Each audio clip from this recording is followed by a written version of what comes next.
오늘은 우리가 읽은 본문의 내용을 보면 하나님과 계명, 하나님의 계명과 전통, 장로들의 전통이 충돌하고 있는 것을 보게 되죠. 말씀과 전통이 충돌하게 된 원인은 예수님의 제자들이 손을 씻지 않고 빵을 먹는 것을 바리새인들과 서기관들이 목격을 하고 예수님에게 왜 당신의 제자들은 이미 우리가 정해놓은 이 좋은 전통을 무시하고 손을 씻지도 않고 빵을 먹게 하는 것입니까? 그건 부정한 것이 아닙니까? 왜 이 중요한 것들을 안 가르치셨습니까? 도대체 얘들을 데리고 다니면서 뭘 가르치셨습니까? 라고 힐난을 하는 것이죠. 이 질문에 대해서 예수님은 답변을 하는데 두 가지로 답변합니다. 두 가지 답변이지만 하나의 원리, 성경의 원리 속에서 이야기를 하는데, 하나는 이사야를 인용해서 이야기하시면서 바리새인과 서기관들을 외식하는 자들이라고 역공을 하시면서 그 이유가 하나님의 계명, 말씀보다 사람의 계명을 더 중요하게 여기고 그것을 교훈으로 삼아서 가르치기 때문이라고 이야기를 하죠. 말하자면 계신 하나님 말씀보다 자신들이 만든 전통, 교훈을 더 앞세웠다는 것입니다.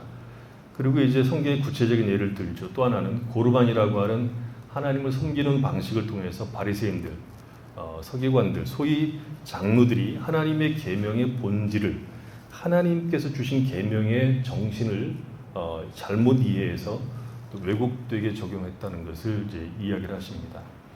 그래서 우리가 이런 질문들을 먼저 던지면서 이제 시작을 할 건데, 그러면 전통이 나쁜 것이냐 하는 거죠. 전통이 나쁜 것이냐 하는 건데, 전통이라고 하는 것은 무엇입니까? 전통이라는 것은 하루아침에 만들어지는 것이 아닙니다. 그렇죠. 전통은 오랜 시간 속에서 인간의 경험과 인간의 해석을 담아서 이루어지는 것이죠. 그래서 전통이라고 하는 것은 이렇게 하는 것이 좋겠다라고 생각한 것이 시간 속에서 검증을 받고, 그 좋다는 것이 개인의 경험만이 아니라 공동체의 경험으로 가질 때 비로소 인정을 받고 사회적으로 권위를 갖게 되는 것이 전통입니다. 전통은 반드시 검증돼야 되고 공동체 안에서 경험된 것을 역사 속에서 확인된 것이기 때문에 아주 견고하죠. 그래서 전통이라는 것은 그런 의미에서 보면 결코 나쁘다고 말할 수가 없습니다. 요즘은 이 전통 자체를 완전히 부정하려는 상대적이고 그리고 다원적인 세상 속에 우리가 살고 있습니다. 다원적이고 상대적이라고 하는 것은 모든 권위 자체를 이제 부정하는 것에부터 시작합니다. 특히 기독교와 관련해서 이제 따져보면 기독교가 이야기하고 있는 절대를 부정하는 것이죠. 기독교는 그 특징이 절대적이고 배타적인 진리를 근본으로 하고 있습니다. 절대적이고 배타적이라고 하는 것은 기독교만이 유일한 진리이고 오직 그리스도 예수를 통해서만, 그리스도 예수를 믿음으로만 구원받는다, 다른 길은 없다 하는 차원에서 기독교는 절대적이고 배타적입니다. 그래서 오늘날 이 상대적이고 다원적인 세상 속에서는 기독교가 가장 큰 공격을 받습니다. 그리고 그 다원적이고 이 상대적인 이 가치들이 유럽에서 시작됐기 때문에 유럽의 정신적인 이 기초인 기독교가 공격을 받을 수밖에 없게 되어 있습니다. 특히 기독교가 성경을 근거로 해서 양보할 수 없는 가치로 주장하는 것들이 성경의 무오류성, 성경은 틀림이 없다, 오류가 없다는 것이죠. 성경의 무오류성, 그 다음에 구원의 절대성, 그리스도 예수를 통해서만 얻는 구원의 절대성, 그리고 가정, 결혼, 성, 이런 것들이 기독교가 양보할 수 없는 가치로 가지고 있습니다. 이런 것들에 대해서 세상은 무차별적으로 지금 공격을 하고 있는 중입니다. 세상이 이것을 공격할 때 잘못된 전통이 근거한 것이고 잘못된 이해로부터 된 것이라는 그 논리와 느낌을 주면서 공격을 하고, 또 특별히 이야기할 때는 전통은 꼰대와 비슷하다, 꼰대질이다, 이렇게 공격을 해서 전통 자체가 나쁜 것처럼 얘기를 한다는 것이죠. 특히 먼저 이들은 우리의 기반이 되는 성경을 무너뜨리려고 합니다. 진보적 사상을 가진 사람들이 최고로 미워하는 종교가 기독교입니다. 기독교는 성경적 기반 위에서 성경의 전통을 굳게 지키기 때문에 이들에게는 상당히 공격하기 어려운 그런 내용들을 가지고 있죠. 하지만 우리가 기독교를 굳이 들먹거리지 않아도 성이나 가정이나 결혼이라고 하는 이 전통은 사실은 무너뜨리면 안 되는 아주 견고한 전통입니다. 인간들이 어떻게 해석하든 이 전통은 수천 년을 이어온 보편적인 전통이죠. 어느 한 지역이 아니라 인류 전체가 가지고 있었던 전통입니다. 이 세상은 남자와 여자만 존재합니다. 제3의 건 없고 남자와 여자만 존재하고 결혼은 남자와 여자가 하는 것이고 가정은 남자와 여자를 통해서 태어난 자녀들로 구성이 되고 자녀들은 언제나 부모라는 권위 아래서 양육을 받고 자랍니다. 부모는 자녀를 사랑으로 양육하는 것은 가장 아름다운 전통일 뿐만 아니라 이것은 인류 전체를 지탱하고 있는 가장 기본적인 기반입니다. 이것은 수천 년 동안 인간의 자연적 본성에 하나님께서 허락하신 자연적 본성 안에 자리 잡고 있었던 전통이라는 것이죠. 그러나 소위 전통을 부정하는 진보적 사상을 가진 분들은 이 전통을 아예 무시하고 잘못된 것이라고 끊임없이 외치고 있죠. 특히 인권이라는 이름으로 이 전통을 무너뜨리려고 아우성을 치고 있습니다. 여러분 전에 소개시켰던 그 이상한 뭐죠? 제가 갑자기 신세계인가요? 그 책을 여러분 꼭 읽어보십시오. 먼저 학교에서 교사와 학생들의 전통적 관계를 무너뜨리고 있고 심지어 부모와 자녀의 관계도 심각하게 훼손을 시키고 있는 지경으로 가고 있습니다. 가장 기본이 되는 가정, 곧 남자와 여자의 연합인 가정도 문제를 삼습니다. 오늘날 신자들은 이런 모든 기본적인 전통들을 무너뜨리는 것이 옳다고 법으로 제정하려고 하는 세력에 대해서 아주 깊이 있게 생각해야 되는 시대에 살고 있습니다. 가정과 성과 결혼은 그 어떤 경우에도 바뀌어서도 안 되고 포기해서도 안 되는 우리의 인간의 삶을 위해서 가장 기본적인 내용들입니다. 기독교적인 전통인 가정과 성과 결혼을 지키려고 하면서 이것을 무너뜨리려는 세력과 연합하고 그들을 지지하는 모습은 신자라면 스스로 모순을 범하고 있는 거죠. 기독교가 사실 여기에 심각한 자기 모순을 드러냈었습니다. 저는 그런 사람들이 기독교인이라고 부를 수 있는지 저는 의문입니다. 하지만 기독교 이름으로 전통을 무너뜨리는 일에 앞장선 것이 사실 역사 속에서 사실이었습니다. 유럽에서 그랬었고, 그래서 유럽의 지금 우리가 보고 있는 그런 모습을 보고 있고, 미국에서도 그러고 있고, 한국에서도 그러고 있는 중입니다. 기독교 이름으로 이것을 하기 위해서 가장 먼저 하는 일은 항상 성경의 절대성을 공격해서, 성경의 무오류성, 절대성을 공격해서 성경을 무너뜨리면서 하는 말이, 성경은 인간이 편집한 책이지만 그러나 예수 그리스도를 구주로 믿는 일에는 지장이 없다. 이런 묘한 논리를 전개시키죠. 성경은 다 인간의 책이라고 믿든지 아니면 몽땅 다 하나님의 말씀이라고 믿든지 둘 중에 하나가 있지 이것을 적당히 섞을 수 있는 책이 아닙니다. 그건 비양심적이에요. 그러니까 성경이 모두 다 인간의 책이다, 인간이 편집한 책이라 하는 사람은 오히려 양심적이에요. 근데 성경이 그리스도 예수를 믿는 그 계시는 틀림이 없고 나머지는 인간의 말도 있고 인간이 편집한 책이라고 말하는 것은 사기꾼들입니다. 그런 비양심적이라는 것이죠. 저는 그런 사람들이 믿는 예수는 어떤 예수인지 궁금하고 그런 사람들을 기독교라고 말할 수 없다고 저는 생각합니다. 왜요? 예수님은 분명히 구약 성경을 놓고 모세의 말과 그 다음에 시편과 선지자들이 나를 가리킨 것. 그래서 예수님은 구약 성경을 다 하나님의 말씀이라고 다 받아들였습니다. 그렇게 말하는 사람들은 말하는 이유가 있어요. 말하는 이유는 뭐냐면 소돔과 고모라의 동성애 문제 그리고 레위기의 동성애 문제를 사회적 어떤 한 부분으로 해석하려고 이제 그런 짓을 하는 것이죠. 동성애는 반대하면서 동성애를 지지하는 세력을 지지한다는 것은 스스로 우리가 지금 어떤 영적 싸움을 싸우고 있는지를 잘 모르는 거죠. 다른 모든 정책들이 좋아도 가장 기본되는 성과 가정과 결혼이 무너지면 우리의 삶은 속절없이 무너질 겁니다. 우리 시대는 그래도 버틸 줄 모르겠지만 우리 후세대들은 결코 버틸 수가 없을 겁니다. 그러니까 모든 권위와 전통을 무너뜨리는 것을 진보라고 하는 것만큼 위험한 것도 없고 모든 전통은 꼰대와 같다라고 말하는 것도 위험합니다. 전통이라고 하는 것은 수많은 시간 속에서 인간이 경험하고 확인한 내용을 우리 모두가 인정하고 확인한 내용이라는 뜻에서 전통입니다. 전통은 반드시 지켜야 되는 내용들이 있다는 것을 부정할 수가 없습니다. 물론 모든 전통은 성경의 권위 아래서 점검받으셔야 됩니다.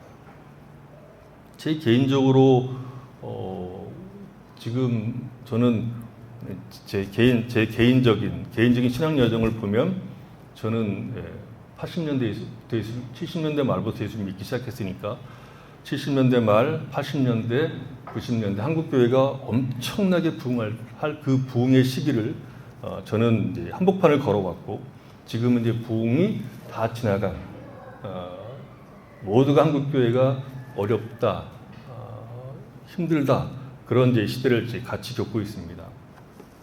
그런 걸 쭉 보면서 부흥의 시기에 제가 이제 신앙생활할 때 80년대, 90년대 이때 한국 교회가 가지고 있었던 전통 가운데 좀 지금도 가지고 있으면 안 될까 싶은 전통이 있는데 그 전통이 하나가 주일 성수입니다.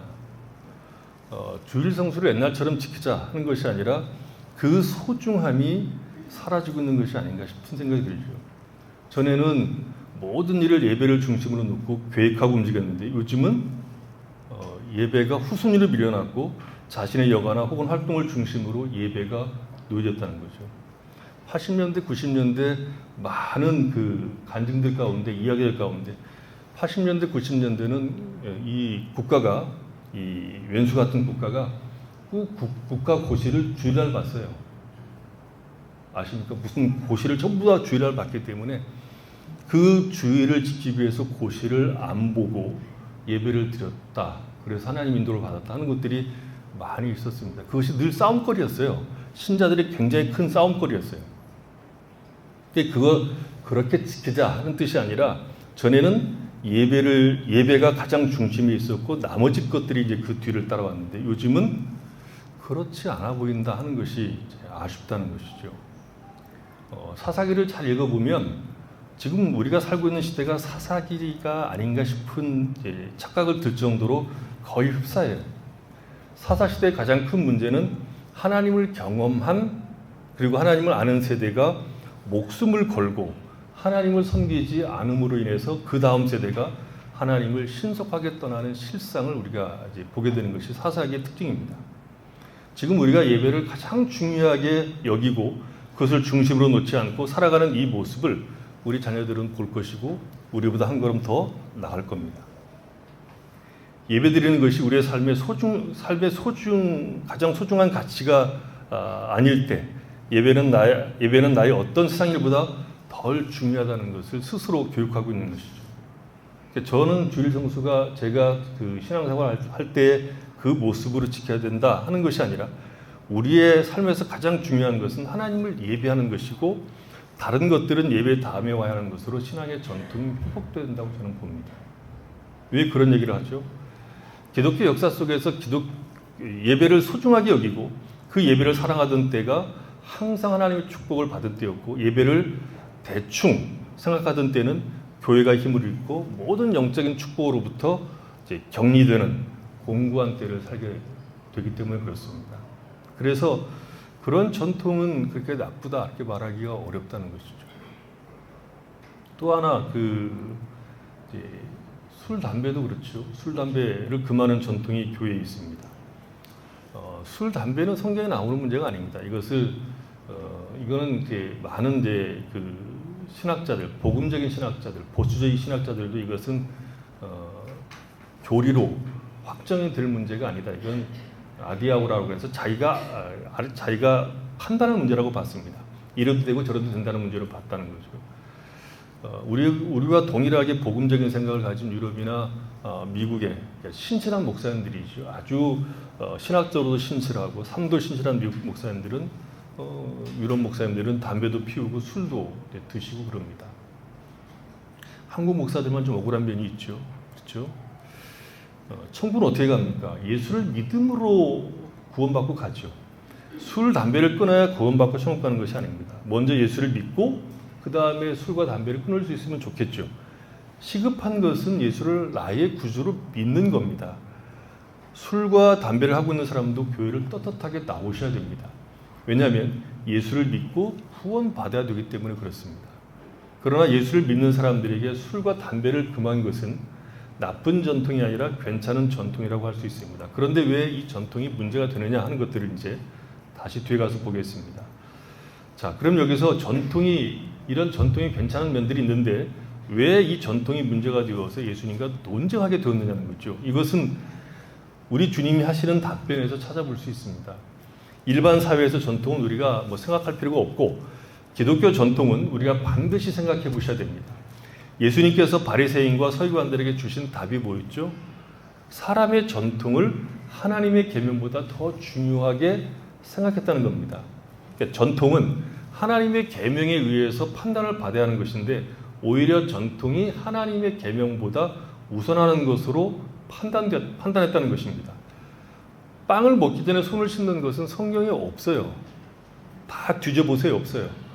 오직 제사장들만 성전에서 제사를 드리기 전과 제사를 드린 후에 손을 씻도록 되어 있습니다. 그래서 성전 안에는 어마어마한 세숫대가 있습니다.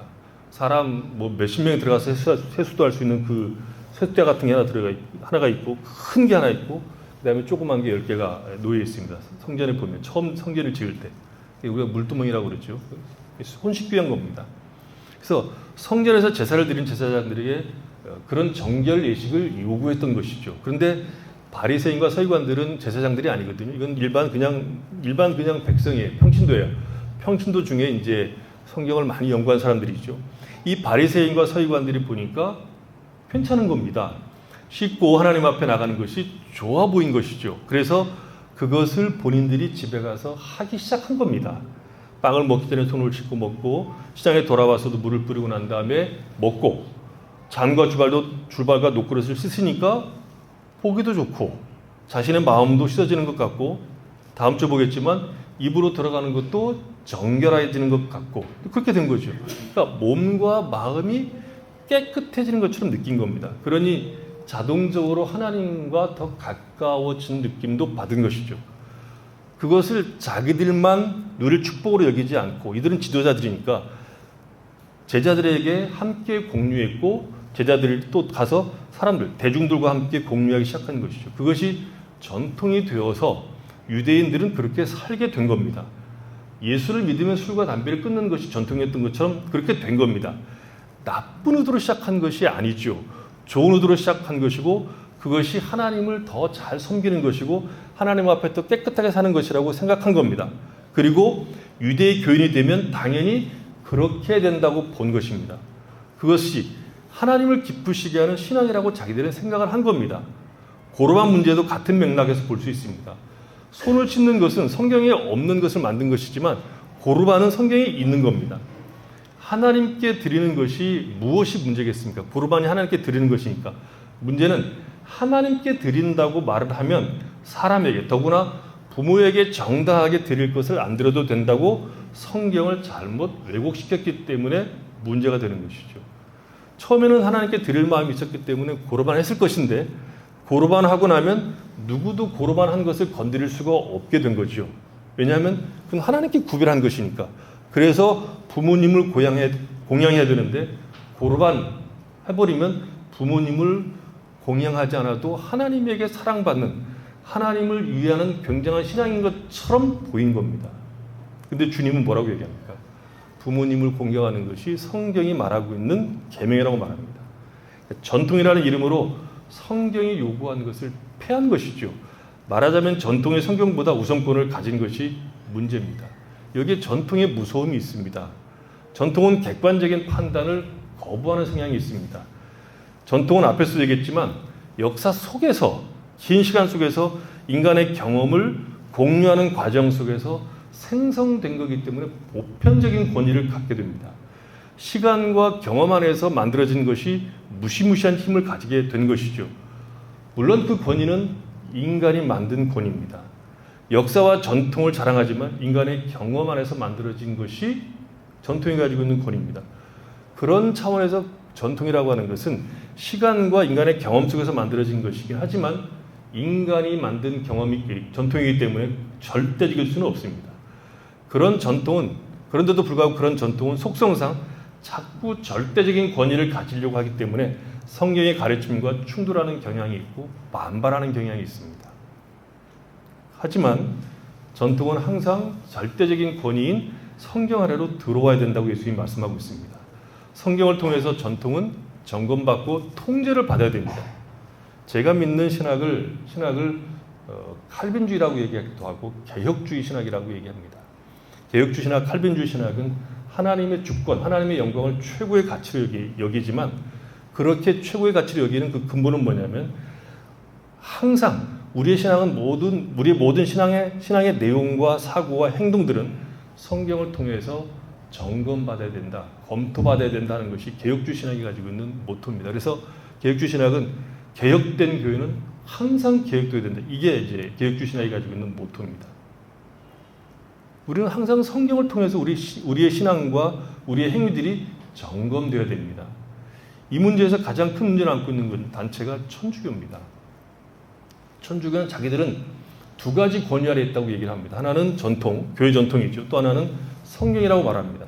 그러나 내용을 잘 들여다보면 성경보다 교회 전통이 그들은 더 앞서 있습니다.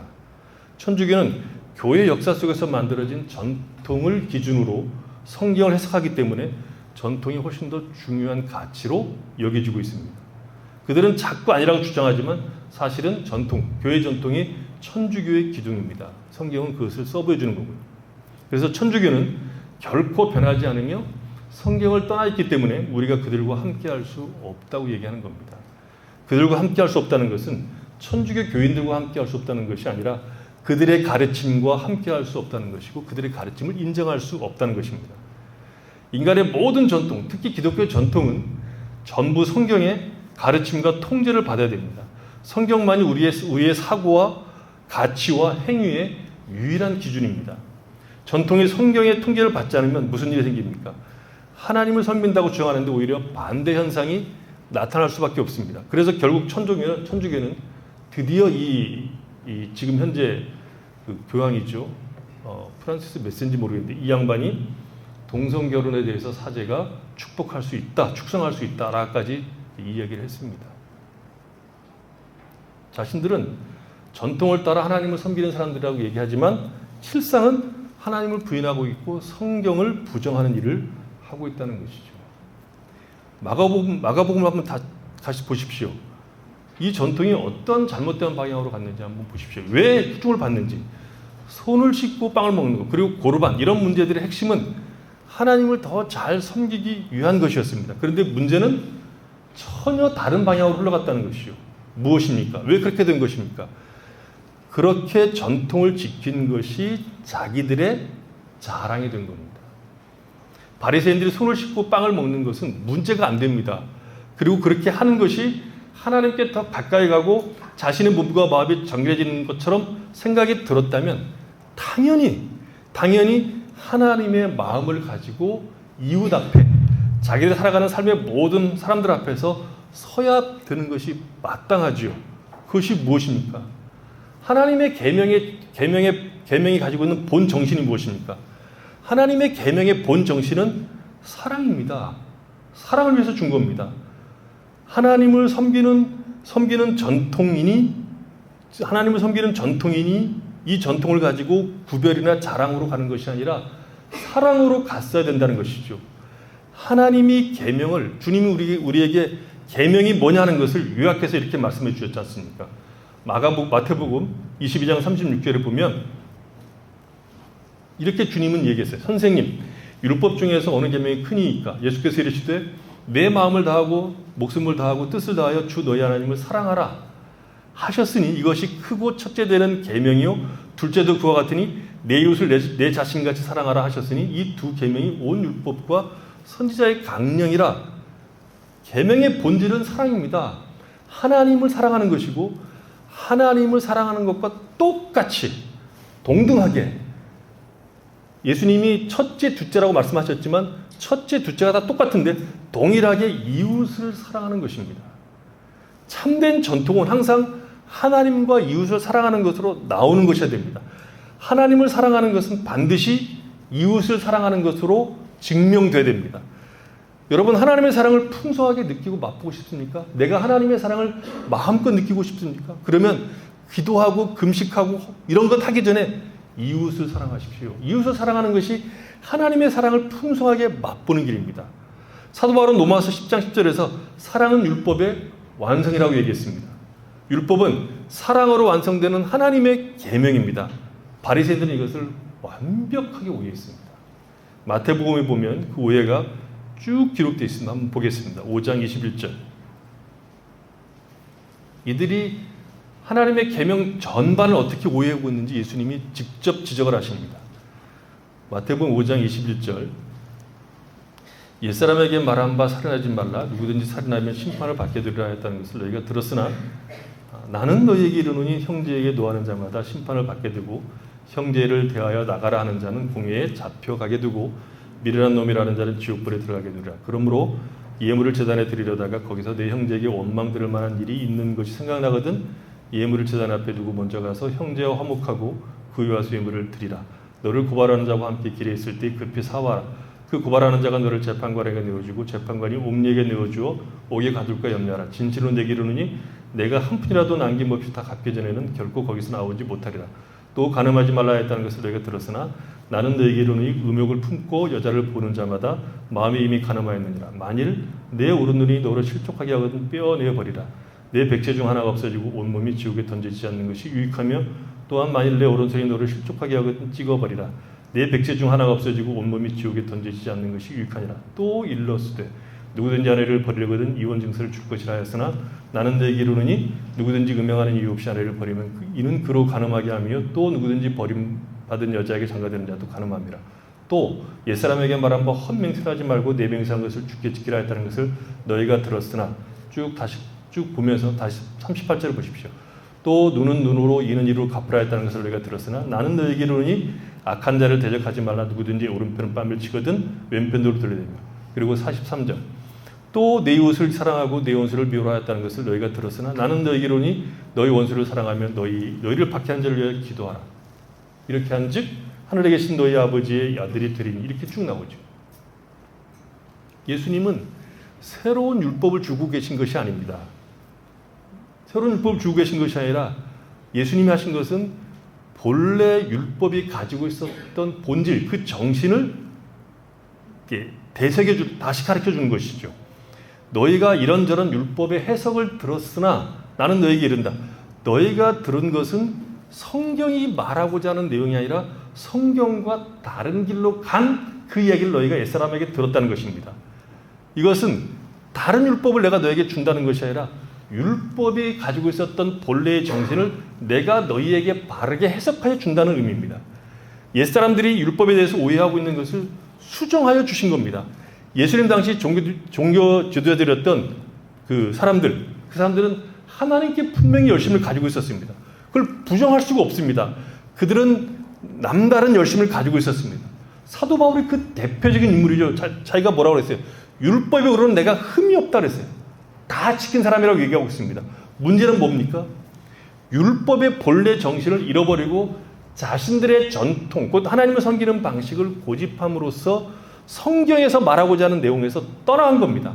그래서 나온 것이 사랑이 아니라 비난이고 비판이고 내가 너보다 우월하다고 자랑하는 것이 나온 겁니다. 구별한 겁니다. 더럽고 깨끗한 자로 구별시켜서 자신들은 저들과 다르다고 자랑하게 된 겁니다. 우리는 이렇게 정결하게 하나님을 섬기는 일에 열심을 내는데 도대체 예수님은 제자들에게 뭘 가르친 겁니까? 비난한 거잖아요. 뭐가 빠진 겁니까? 사랑과 이해와 용납이 빠진 겁니다. 뭐만 남은 겁니까? 우월과 자랑만 남은 것입니다. 전통이 자신들의 자랑과 우월을 포장하는 도구가 되었고 자신들의 공로가 되어버린 것입니다. 앞에서 본 술, 담배 얘기를 다시 한번 해보겠습니다. 저는 안 하는 것이 좋다고 생각하는 사람입니다. 그렇다고 술, 담배 하시는 분들을 정죄할 마음도 없습니다. 술하고 담배 하셔도 됩니다. 큰 문제가 안 됩니다. 그러나 끝까지 한번 들어보십시오. 술과 담배를 안 하는 것이 구원 문제와 상관이 없습니다. 구원은 술과 담배를 안 해받는 것이 아니라 예수 그리스도를 나의 구주로 믿어야 구원받습니다. 한 걸음 더 나가서 술과 담배와 경건도 전혀 문제가 없습니다. 거룩이나 경건은 술과 담배를 안 하는 것으로 이루어지지 않습니다.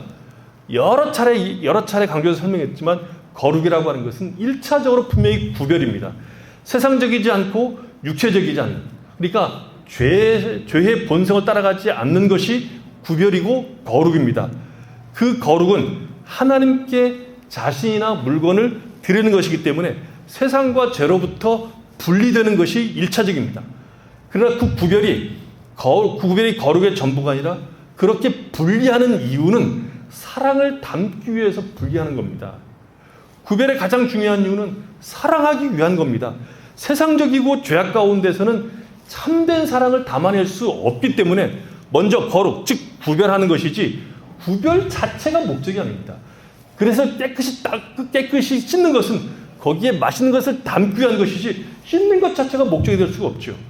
경건이나 거룩의 핵심은 하나님의 사랑, 이웃사랑입니다. 그렇다면 술과 담배는 이 문제가 전혀 문제가 없다는 것을 알 수 있습니다. 하나님을 사랑하고 이웃을 사랑하는 것과 술과 담배가 무슨 상관이 있습니까? 나는 술과 담배를 안 하는데 너는 왜 하냐?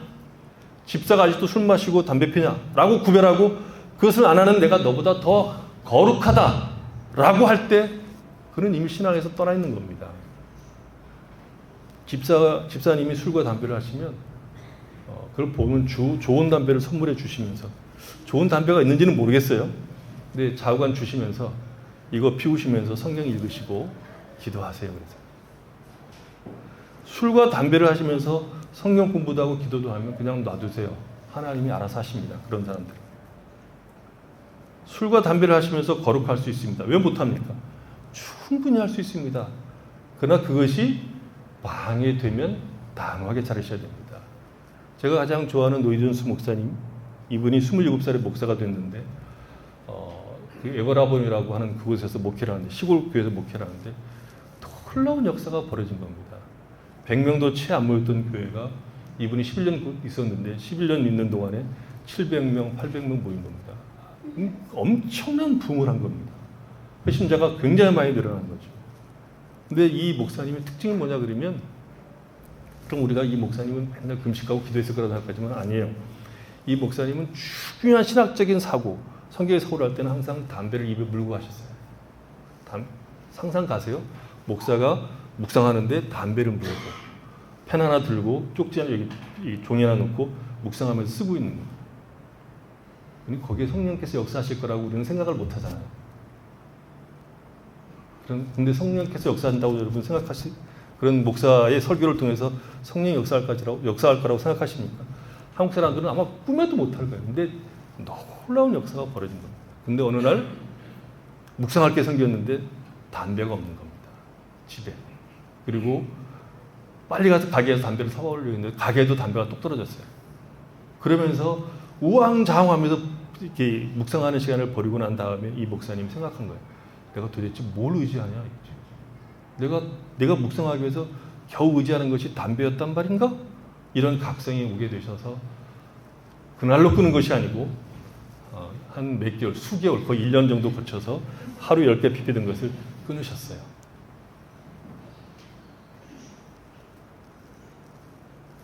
그게 전혀 경건이나 우리의 깊이나 상관이 없는 겁니다. 다만 우리 주변에 내가 장로고 집사고 예수 믿는 사람인데 담배 피는 것을 보고 시험 들어서 절대 그 인간 때문에 교회 못 가겠다 그러면 끊으셔야 됩니다. 한 영혼을 담배 때문에 죽일 수는 없잖아요. 한 영혼과 담배가 뭐가 더 중요하죠? 한 영혼이 훨씬 더 중요하죠. 그게 우리의 책임입니다. 문제는 하나님을 사랑하고 이웃을 사랑하느냐입니다. 하나님을 사랑하고 이웃을 사랑하는 거죠. 하나님의 계명에 합한 사람으로 내가 살아가고 있느냐가 문제지, 어떤 전통과 종교적 행위를 하는 것은 신앙의 핵심이 절대 아닙니다. 핵심은 뭡니까? 하나님의 계명의 본 정신, 사랑이 있느냐입니다. 로마서 14장 사도 바울이 얘기를 합니다. 사도 바울이 얘기를 해요. 로마서 14장 한번 가서 보겠습니다. 이건 다 읽어보겠습니다. 1장 1절서부터. 좀 길어요. 21절까지인데. 믿음이 연약한 자를 너희가 받되 그의 의견을 비판하지 말라. 어떤 사람은 모든 것을 먹을 만한 믿음이 있고 믿음이 연약한 자는 채소만 먹느니라. 먹는 자는 먹지 않는 자를 어찌 여기지 말고 먹지 않는 자는 먹는 자를 비판하지 말라. 이는 하나님이 그를 받으셨습니다. 남의 하인을 비판하는 너는 누구냐? 그가 서 있는 것이나 넘어지는 것이 자기 주인에게 있으며 그가 세움을 받으리니 이는 그를 세우시는 권능이 주께 있습니다. 어떤 사람은 이 날을 전날보다 낮게 여기고 어떤 사람은 모든 날을 같게 여기나니 각각 자기 마음으로 확정할지니라. 나를 중히 여기는 자도 주를 위하여 중히 여기고 먹는 자도 주를 위하여 먹으니 이는 하나님께 감사하며 먹지 않는 자도 주를 위하여 먹지 아니하며 하나님께 감사하느니라. 우리 중에 누구든지 자기를 위하여 사는 자가 없고 자기를 위하여 죽는 자도 없도다. 우리가 살아서도 주를 위하여 살고 죽어도 주를 위하여 사나 죽나니 그러므로 사나 죽으나 우리가 주의 것이로다. 이를 위하여 그리스도께서 죽었다가 다시 살아나셨으니 곧 죽은 자와 산 자의 주가 되려 하십니다. 내가 어찌하여 내 형제를 비판하느냐? 어찌하여 내 형제를 없인 여기느냐? 우리가 다 하나님의 심판대 앞에 서리라. 기록되었으되 주께서 이르시되 내가 살았노니 모든 무리의 내게 부를 것이요 모든 혀가 하나님께 자백하라 하였느니라. 이러므로 우리 각 사람이 자기 일을 하나님께 직구하리라. 그런즉 우리가 다시는 서로 비판하지 말고 도리어 부딪힐 것이나 거칠 것을 형제 앞에 두지 아니하도록 주의하라.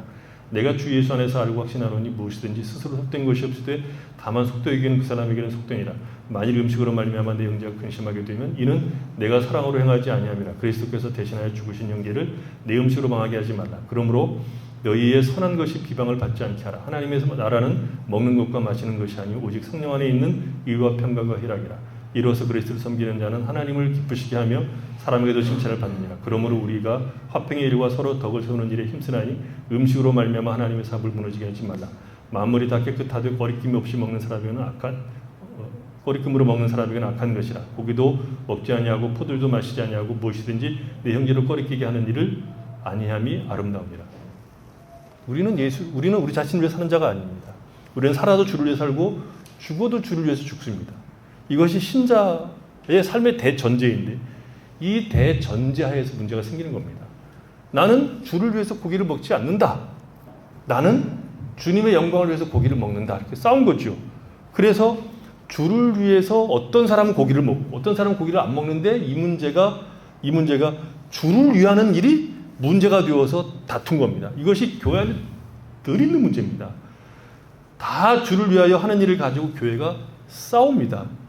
교회의 싸움은 굉장히 이상합니다. 교회가 싸울 때 보면 다 하나님의 영광을 위해서 싸웁니다. 이쪽도 하나님의 영광을 위해 싸우고 저쪽도 하나님의 영광을 위해 싸웁니다. 교회의 싸움은 한 사람도 틀린 사람이 없습니다. 다 옳습니다. 다 하나님의 영광을 위해서 사도 바울이 말한 것처럼 살아도 죽어도 다 주를 위해서 하나님의 영광을 위해서 살아가는데 그것이 충돌해서 싸우는 것이 교회 싸움입니다. 굉장히 신비해요. 교회 싸움. 사도 바울 당시 고기는 다 이방 신전을 거쳐서 나오는 것들입니다. 우상 앞에 갔다가 온 것이기 때문에 어떤 사람은 우상 앞에 들어갔다 나온 건데 어떻게 그 고기를 먹을 수 있느냐? 고기를 먹을 수 없다는 것으로 자신의 신앙의 순수성을 지킨 것이고 어떤 사람은 우상이라는 건 없다. 우상이라는 건 존재하지 않는다. 이 세상의 신이라고 하는 것은 오직 하나님밖에 없다.